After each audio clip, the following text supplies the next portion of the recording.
Eh bien, bonjour, bonsoir, salut à toutes et à tous, ici Riger, on se retrouve aujourd'hui pour la review du chapitre 1036 de One Piece, dans le tome 103 que j'ai juste ici avec moi. Donc on va commencer, on va lire cet arc Wano, on va voir ce qui s'est passé durant la fin de cet arc Wano, et j'en profiterai pour vous aborder et pour vous parler de tous les petits points qui m'ont dérangé en termes de choix scénaristiques de la part de Oda, que je considère qui tue plus son œuvre qu'il l'a sublimé.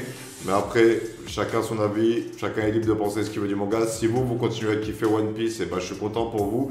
Mais moi, il y a plusieurs points qui m'ont pas plu dans cet arc Wano, cette fin de cet arc Wano. Et on va en parler en vidéo. Et donc du coup, les gars, je vais lire le chapitre, je vais noter les points importants et on revient tout de suite pour en parler.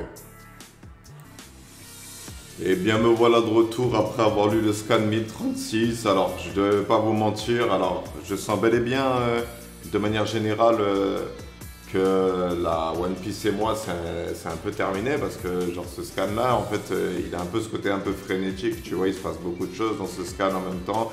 Le combat contre King vient d'être terminé, Zoro l'a remporté, c'est encore le bordel, il y a la rancœur de Gonjuro qui descend vers les explosifs, il y a si Luffy gagne le combat, l'île qui va s'écraser, il y a des flammes de partout, il y a encore des combats qui sont en cours, on a Raizo Ninja qui affronte le chef des sortes d'espions, je sais plus trop quoi là, j'ai oublié son blog, j'aurais bien aimé qu'il soit cité, qu'il soit nommé, attendez, peut-être qu'il est nommé le personnage, peut-être que le personnage est nommé, alors désolé ça fait pas professionnel, on s'en bat les couilles, alors c'est quoi son blaze, où est-ce qu'il est? Et non, il n'est pas noté, il n'y a que les personnages principaux qui sont notés, il n'y a pas les protagonistes, ça, quoique peut-être ici. Ouais, il devrait être ici, normalement. Fukurokuju, chef des espions d'Orochi.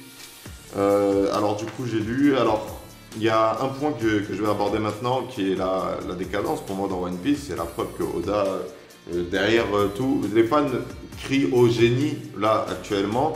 Mais moi, je vais vous apporter la preuve que Oda, il a plus perdu son génie narratif. Il a ce qui est le monde qu'il avait créé, les idées qu'il avait à la base, à l'ancienne et tout, qui allaient être à la fin du manga, elles sont stylées. Mais la manière qu'il a de les intégrer dans l'histoire, elles sont mauvaises. Et on va commencer par ce délire qu'il y a. C'est quoi ce putain de délire autour de la réincarnation de J-Boy? Alors, ça, c'est très Japanimation, hein, genre, je veux dire, mais on n'est pas dans Senseiya, genre, je veux dire, c'est Luffy, enfin, je sais pas si c'est lui, mais il y a un délire autour de la réincarnation de Joy-Boy. Alors déjà, de un, là, pour commencer, je pense qu'il est un peu intéressant de se renseigner un peu, on va dire, sur les croyances. Est-ce que déjà, vous croyez en la réincarnation? Tu vois, alors moi, oui, moi, je crois en la réincarnation. Je pense qu'on a tous vécu plusieurs vies et qu'à chaque fois qu'on recommence une nouvelle vie, nos souvenirs sont effacés et on recommence une nouvelle vie pour avoir de nouvelles expériences, pour faire de nouveaux choix, pour être de nouveau jugé par les anges et les démons, pour aller au paradis ou en enfer. En fait, c'est simple, quand on n'a pas fait assez de choses dans notre vie, je pense qu'on se réincarne sur Terre pour faire plus d'actions et pour voir si on va se réincarner. Donc oui, je crois à la réincarnation. Dans ma croyance, je crois à la réincarnation. Mais je trouve que c'est complètement bête, là, de parler de réincarnation de Joy-Boy. Alors, je vais développer. En fait, jusqu'ici, dans le manga One Piece, ce qui faisait que les héros étaient épiques, c'était le fait que les héros étaient épiques. Les héros sont eux-mêmes, ils se battent pour leurs principes et leurs valeurs face à des ennemis qui n'ont pas de principes et qui n'ont pas de valeurs, pour aider leur nakama. Et ils y arrivent parce qu'ils y arrivent en équipe, ensemble. Ils y arrivent parce qu'ils sont Sanji, Luffy, Zoro, Usopp, Nami, Franky, Brook, Robin et Chopper. Et Jinbei maintenant. Ils y arrivent pour ça. Ils y arrivaient parce que ils s'acharnaient. Alors, vouloir commencer à intégrer ce délire de réincarnation de Joy-Boy, je trouve que ça tue l'œuvre en fait, parce que dans ces conditions-là, les personnages ne vont plus réussir à... les personnages on ne pourra plus accorder aux personnages la saveur de leur victoire comme il se doit. Parce qu'en fait, ce seront la réincarnation d'un super grand héros qui est apparu il y a longtemps et qui a déjà tout niqué dans le game. Et maintenant, tu es juste le retour de cette personne et tu vas de nouveau tout niquer dans le game. Voilà, c'est écrit, c'est le destin, c'est la réincarnation. Et en fait, je trouve que ça, c'est une sorte d'excuse scénaristique pour dire... et c'est un élément qui n'avait même pas besoin d'être intégré. Joy-Boy, le personnage de Joy-Boy, on nous en parle sur l'île des hommes poissons. Comme quoi, il était pote avec la princesse de l'époque. Et qu'en gros, il voyageait à travers les mers et qu'il racontait sa vie dans les poneglyphes. Et du coup, le personnage de Joy Boy fait déjà partie de l'histoire. On n'a pas besoin qu'il se réincarne parce que le personnage de Joy Boy existe toujours et il est forcément lié à l'écriture des poneglyphes.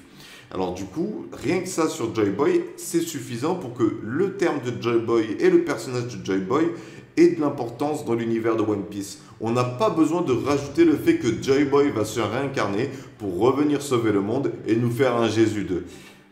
On n'avait pas besoin de ça.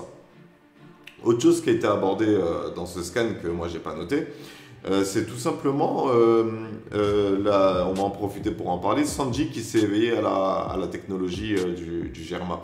Ça aussi, ça fait partie des choses qui tuent le personnage. Alors déjà, de 1, c'est déjà complètement con, déjà d'un point de vue scénaristique. Parce que comment le mec, quand il est gamin, on lui fait des modifications génétiques, et au cours de son aventure dans One Piece, dans tous les arcs de One Piece qu'on a lu, il n'y a aucun teasing que Sanji, il a une peau métallique ou un truc comme ça qui va finir par apparaître.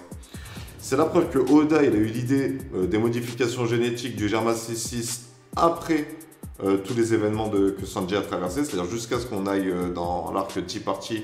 Il a eu l'idée après l'arc Tea Party des modifications du Germa C6 et il les rajoute à Sanji alors que Sanji en plus déjà il avait déjà l'armure. En fait, il avait déjà cette armure qui lui permettait d'accéder à des pouvoirs supérieurs qu'il aurait dû garder à mon avis, même s'il le casse en mode ouais, moi j'ai pas besoin de la technologie de mes frères. Au final, il s'y éveille et je trouve ça complètement con d'un point de vue scénaristique, surtout que ça tue un peu le côté, cette hypothèse que j'avais, que c'était la mère de Sanji qui avait décidé que Sanji n'allait pas avoir de pouvoir pour avoir un enfant qui n'a pas de pouvoir et qui n'est pas corrompu par le pouvoir et qui reste normal, naturel ou je sais pas quoi. Genre j'aurais préféré avoir plutôt cet arc-là scénaristique plutôt que Sanji, on lui révèle, oui, toi les expériences n'ont pas marché là parce que ta mère elle a décidé que tu serais un humain normal. Voilà. Donc ces deux choses-là en fait viennent tuer l'œuvre. Et viennent tuer l'œuvre. Joy Boy n'est plus un personnage du passé, c'est une réincarnation qui va avoir un impact dans le présent. Ça tue l'œuvre, ça tue le côté de Joy Boy. Il a vécu il y a longtemps, il a fait les choses il y a longtemps, et ce qu'il a fait, ça a encore de l'impact dans le monde actuel. Et on a Sanji qui s'éveille à la peau métal, qui tue le personnage de Sanji, qui se battait qu'avec ses jambes, même si on l'a vu à Water 7, là, dans le train des mers, on l'a vu avec des couteaux, genre en mode teasing, t'as vu, il aurait pu être assassin, t'as vu avec comment il se bat avec les couteaux, tu vois, qui était assez stylé, tu vois. On tue en fait deux points narratifs du manga, et en plus de ça, très vite. Hein. Alors, quoi dire de plus sur ce chapitre 1036 ? Déjà de 1, c'est aussi le début de ce que je trouve des problèmes qu'ont les scans même actuellement, que j'avais jamais repéré dans One Piece, même à Dressrosa, c'était fluide. Ça commence déjà le côté what the fuck ambiance, je sais pas comment vous expliquer. Ce côté un peu brouillon dans la narration, c'est-à-dire on comprend pas trop quelle est la scène, de quoi on parle, jusqu'à ce qu'on voit les images, c'est-à-dire il y a des changements de scène, des changements de lieu, et on comprend pas trop le fil rouge de l'histoire. On risque de se perdre avec tous ces événements qui se passent en parallèle, et Oda a du mal à nous les raconter. C'est bordélique. Voilà, le terme que je cherchais, c'était bordélique. Je trouve l'écriture des scans actuellement, avec toutes ces scènes et tous ces teasings et tous ces ouais, t'as vu ce qui va se passer, t'as vu ce qui s'est passé, je trouve ça bordélique et on n'arrive pas à suivre le point central de l'histoire. Voilà, donc le chapitre 1036 se termine avec Luffy qui tient face à Kaido. Alors moi, toujours du mal avec dans cette temporalité, Luffy qui, après s'être fait éclater sans même qu'on voit le combat, il se fait one-shot par Kaido, il tombe de l'île, il va se noyer, il est sauvé par l'équipage de Law et Momonosuke, si je me souviens bien. Genre, on passe d'un Luffy qui était incapable de tenir tête à Kaido à sans explication, Luffy qui devient suffisamment fort pour tenir tête à Kaido au point de lui mettre des patates où Kaido il est caricaturé, où il perd son côté grand pirate, le plus puissant des pirates. Ça tue le personnage. Alors moi j'ai toujours du mal avec cet arc là parce que je considère en fait que dans cet arc là, dès l'instant où Luffy, on a vu qu'il n'avait pas le niveau pour vaincre Kaido, au lieu de nous faire un shonen like, il aurait dû être là un peu plus sérieux en se disant bon là je vais faire un peu un seinen, ok on veut battre Kaido mais on n'est pas suffisamment fort, comment faire pour battre un adversaire plus fort que nous, il faut qu'on ramène un adversaire aussi fort que lui, et là on aurait pu intégrer Shanks dans le scénario. Bon, après, récemment, j'ai vu une vidéo Goji, il y aurait une grosse révélation sur Shanks. Nous, n'y est pas encore, on va prendre notre temps pour y arriver. On va lire les chapitres. Là, j'ai fini ma review du Mi-36, j'ai plus grand chose à dire. Il n'y a pas tellement non plus de points à aborder, hein. On a juste Raizo, c'est le bordel dans le château. Raizo qui fait face au chef des espions de Orochi. On a Apu qui fuit je sais pas trop quoi. On a le CP0 qui s'est lancé dans la bataille, qui cherche à kidnapper Robin au passage. Et on a un peu Sanji, Zoro et tous les chefs, tous les puissants guerriers là, qui commencent à s'endormir, fatigués par le combat. Les derniers adversaires qui restent, à part Fukuroku, Jogu, Fuku Manjaku, là le chef des espions d'Orochi, c'est Big Mom et Kaido. Donc on s'approche de la fin de l'épilogue de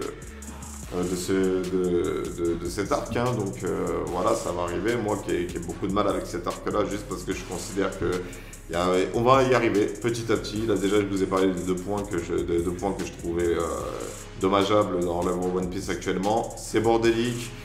Oda, sur Dressrosa, il avait pourtant réussi sur Dressrosa, mais c'est parce que sur Dressrosa, il prenait bien son temps. Il commençait l'histoire d'un personnage et il l'a terminé dans les chapitres qui arrivaient. Donc du coup, toi, ça te permettait de bien suivre ce qui se passait à Dressrosa. Et là, dans les autres arcs, il n'y arrive plus, c'est bordélique. On a Luffy qui arrive à tenir tête à Kaido alors qu'au début il n'y arrivait pas, sans entraînement, sans rien, c'est sans explication. Ça devient relou à force dans One Piece que l'équipage devienne plus fort sans qu'il y ait d'explication. Et là c'est juste que ça atteint le point de non-retour, il devient aussi fort que Kaido sans explication après s'être fait éclater. On a Sanji qui s'est éveillé à la peau métal, ça a tué le personnage. Donc la manière de raconter l'histoire qui est bordélique, et quelques points qui tuent l'histoire, et ce délire autour de la réincarnation de Joy Boy qui tue aussi l'histoire dans un sens, hein, parce que Joy Boy aurait pu rester un personnage du passé, et malheureusement, Oda veut à tout prix dire mais non, dans le présent, Joy Boy existe, regardez, il est encore là.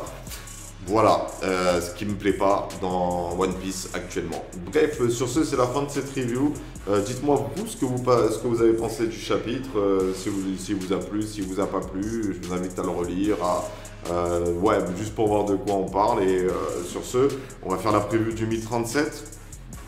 Bon, à quoi s'attendre pour le Mi-37? Et ben moi je pense que le Mi-37 il va me réserver un peu de la baston, il va me faire quelques échanges de coups. On va avoir des échanges de coups, Luffy, Kaido, un peu de blabla aussi. Et on va continuer le bordel du château. On va, je pense, se concentrer sur Yamato qui est à la recherche des explosifs, qui veut freiner la rancœur de Gonjuro pour éviter que ça fasse exploser l'île. Et donc du coup, voilà, on attend la suite, on lira ça peut-être au cours de la journée ou peut-être demain pour avoir un peu une continuité dans les vidéos, pour faire la suite et tout. Voilà donc ce que je pense actuellement des chapitres de One Piece. Bref, sur ce, c'était Riger, je vous remercie d'avoir suivi cette vidéo, je vous souhaite une bonne journée, une bonne soirée, un bon après-midi et je vous dis à bientôt pour une prochaine vidéo.